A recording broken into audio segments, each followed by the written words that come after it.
When the power grid failed during the worst storm in decades, ICU nurse Elizabeth Davis and her colleague Mike thought it was just another temporary blackout. When the backup generators also failed and life support machines began shutting down across the entire ward, patient 7's heart monitor flatlined and the ventilator for patient 12 went silent. "We're losing them all," Mike shouted desperately into his radio. But Elizabeth was already moving between patients with manual ventilation techniques because that kind of equipment failure wasn't foreign to her. And in the next 8 hours of total darkness, everyone at Metropolitan General Hospital would learn who Elizabeth Davis really was. Because some people wear nursing scrubs but actually have battlefield medical experience. Welcome to Hidden Legends. Before diving into this incredible story, tell us in the comments what city you're watching from today and hit that subscribe button. Don't forget to hit the like button to help us reach more viewers. Elizabeth Davis was a 34-year-old ICU nurse who had been working at Metropolitan General Hospital for 6 years. She specialized in critical patient care, working with heart failure, respiratory problems, and trauma cases. She was calm, reliable, always providing the right medical intervention at the right time. "Elizabeth is our ICU specialist," said head nurse Patricia Wilson. "When working with her, we know even the most critical situations will be handled professionally." But Elizabeth's professional capabilities came from very different places than a normal ICU nurse's experience. Other hospital personnel found Elizabeth's response to emergencies noteworthy. "Elizabeth, how do you stay so calm during the highest stress situations?" they would ask. "Experience," Elizabeth would say quietly. "Every situation requires systematic assessment and precise application." This experience came from an 8-year Army field medic career. Field medicine, emergency response to wounded soldiers, life-saving operations in conflict zones. Elizabeth had performed medical interventions in the world's most challenging places without equipment. Elizabeth Davis's real story began 14 years ago. She had joined the Army at 20. Since childhood, Elizabeth had been interested in the medical field and helping others, emergency medicine, trauma response, protecting people. "I want to succeed in the medical field and challenging situations," she had told the Army recruitment specialist. After basic training, she attended field medic school, then advanced field medical support training. She had shown exceptional performance. She caught the attention of Special Forces medical support. Field medic duty in conflict zones was the most challenging medical training. Field medicine, wounded soldier care, medical intervention without equipment. Elizabeth had learned to save lives under the most difficult conditions. During 8 years of active duty, Elizabeth had served in various combat deployments, medical operations in Afghanistan, Iraq, Special Forces support, field medical aid, conflict zone health services. Elizabeth's expertise was field medicine and intervention without equipment. Her most critical missions were frontline medical operations, wounded soldier care, treatment without electricity, manual life-saving interventions. She had completed 73 confirmed successful medical operations. Elizabeth's Army training was a combination of medical expertise and field training. Field medicine, trauma intervention, care without equipment, conflict zone operations, specialized medical skills. "Field medic must be a complete medical professional," said training instructor Sergeant Martinez. "In field situations, medic, protector, lifesaver. Integration of medical care with protection." Elizabeth had fully embraced this philosophy. Medical-focused operations, casualty care, protection integration, manual life-saving capability. Army medical expertise provided perfect adaptation to field application.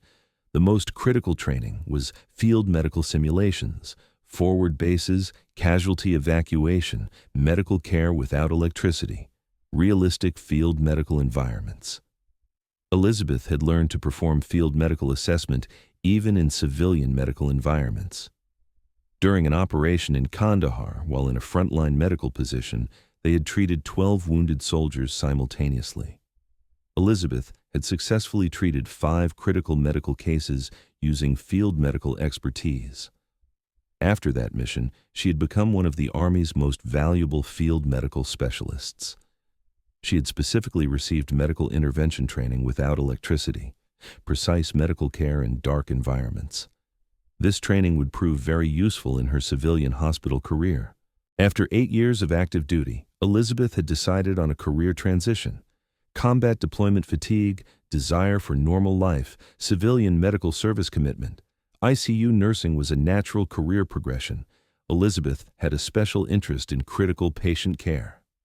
Life support, emergency intervention, technology-assisted care. ICU nursing was a perfect fit. At nursing school, Elizabeth was overqualified. Field medical training, trauma assessment, emergency medicine experience. Army medical background provided an excellent foundation. "I've always wanted to work in critical patient care," Elizabeth had said, "helping patients in a technology-supported environment with medical aid. ICU nursing was a perfect fit." The medical emergency environment felt familiar to Elizabeth. Quick decisions, life-death situations, precise timing. But civilian, peaceful. When Metropolitan General Hospital hired her, Elizabeth was an exceptional nurse. Critical patient care excellence, emergency composure, medical expertise. But no one knew about her exceptional field medical background. Tuesday evening, November 22nd, Elizabeth was doing normal ICU nursing duties. Critical patient care, life support monitoring, medication management, routine medical care. Normal ICU nurse duties. At 7:30 p.m., Elizabeth was monitoring a heart failure patient's follow-up in the ICU. 68-year-old critical patient, successful treatment, stable health condition. "Elizabeth, patient 7's progress is good today," said colleague Mike in a professional tone. "Good to hear. Critical patients deserve quality care," Elizabeth said with professional warmth. But Elizabeth had noticed unusual fluctuations in the hospital's electrical systems. Power increasing problems, system alarms, electrical infrastructure mobilization. At 8:17 p.m., an announcement came over the hospital loudspeakers. "All units, main power grid has failed. Backup generators are online. Critical systems are protected." Immediately, there was bustling throughout the hospital. Nurses were looking for flashlights. Doctors were checking emergency protocols. "Elizabeth, the power went out, but the generator's running. No problem," said Mike. "Okay," Elizabeth said quietly. But something was bothering her. The lights on the monitors were flickering. Another announcement came over the radio. "Power outage continues in the main building. Some critical equipment is experiencing problems." Elizabeth looked around carefully. This situation felt familiar to her. Elizabeth looked outside the window. All the lights in the neighborhood had gone out. This wasn't just a hospital problem. "Mike, look outside," Elizabeth said. Mike approached the window. "Wow, everywhere is dark. This is a major power outage." Elizabeth watched the other personnel in the hospital. Everyone was worried but not panicking yet. The generator was running after all. But Elizabeth knew something. Generators don't run forever. And if the storm continued, there could be fuel problems. "What are you thinking?" Mike asked. "I hope the generator holds out," Elizabeth said quietly. As Elizabeth exited the ICU, she encountered technical staff member David Kim in the hospital corridor. He was a middle-aged, experienced electrical technician. "Elizabeth, please stay in the ICU. The situation is very dangerous," David said anxiously. "I'm an ICU nurse. There are critical patients inside. Manual intervention may be needed," Elizabeth said. "The situation is very dangerous. The generators have also failed. All systems are down. The technical team hasn't arrived yet." Elizabeth's eyes saw the emergency flashlight on David's equipment belt. Then she visualized the hospital layout in her mind. "David, manual intervention may be needed for critical patients. I need to reach them," Elizabeth said quietly but determinedly. "What?" "Elizabeth, you're an ICU nurse." "I'm also former Army field medic. I received military medical training and have field experience. There may be critical patients inside. Both medical and manual intervention may be required." David hesitated. Elizabeth's professional demeanor and mention of military background had impressed him. "Elizabeth, if you really have military training, someone who can handle this situation needs to reach the patients. I'll also take my emergency medical bag. Manual intervention may be required." Elizabeth entered the dark hospital corridors. She had a flashlight and medical bag in her hands. Everything was silent. The power had completely cut out. When she reached the ICU, what she feared had happened. All the equipment had gone silent. The patient's life support machines weren't working. "My God," Elizabeth murmured. There were 15 critical patients, and none of their equipment was working. She ran to patient 7. The heart monitor was black. She immediately checked his pulse, weak but beating. She began manual CPR. Patient 12 couldn't breathe. Elizabeth immediately went to him and began mouth-to-mouth resuscitation. "Stay calm, I'm helping you," she told the patients. For an hour, Elizabeth ran around. CPR for one patient, breathing for another, IV monitoring for a third. Thanks to her Army training, she was trying to keep 15 patients alive simultaneously. Her hands had developed calluses, she was soaked in sweat, but she didn't stop, continuing to run between patients. When David and other technical staff reached the ICU after power was restored, they found Elizabeth providing manual intervention to 15 patients simultaneously. All patients were stable, vital functions normal, all under Elizabeth's manual care. "Incredible," said the hospital director. "Are you a nurse or a medical specialist?" Elizabeth hesitated. Decision moment. Former Army field medic, served with Special Forces, over 73 successful medical operations in field conditions. And civilian ICU specialist, Elizabeth said quietly. Complete silence from hospital personnel. The community's beloved ICU nurse was actually an elite Army medical specialist. "Army field medic? You were a medical specialist in field conditions?" asked Mike in amazement. 8 years active duty, field medicine, trauma intervention, medical support without electricity. Emergency response teams were grateful for expert manual intervention. "Ma'am, professional manual coordination saved multiple patients' lives." The protected patients learned about Elizabeth's heroism. Patient 7, Mr. Thompson, was very emotional. "Nurse Elizabeth, I didn't know you were in the Army, but I always felt you were very strong." "Mr. Thompson, I'm still the same person, still a nurse, still here for you." Patient families expressed gratitude.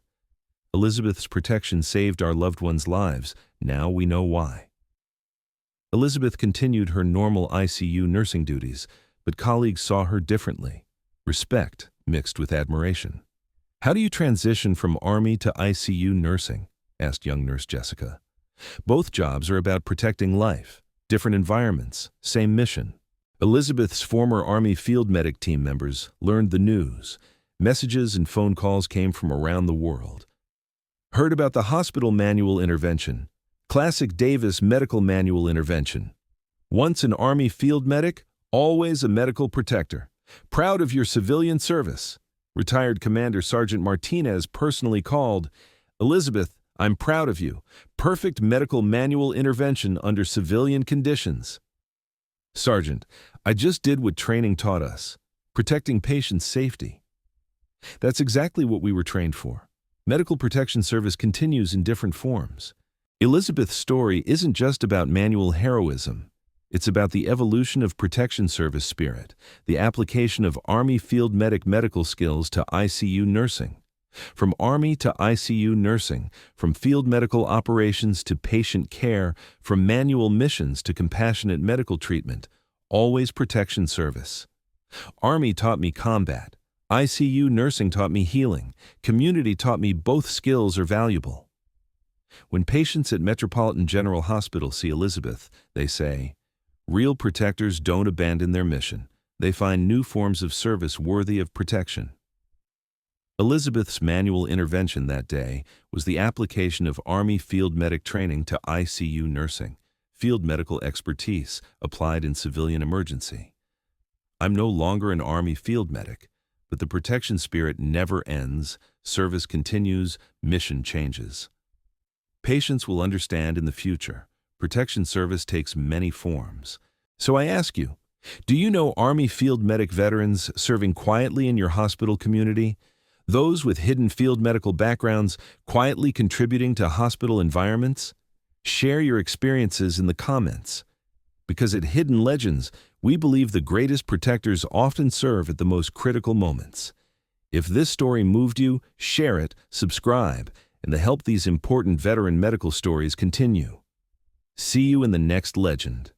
And remember, next time you see an ICU nurse, doctor, hospital worker, you might be encountering healthcare workers with Army field medic backgrounds. Real heroes transform their forms of service, but protection precision is eternal.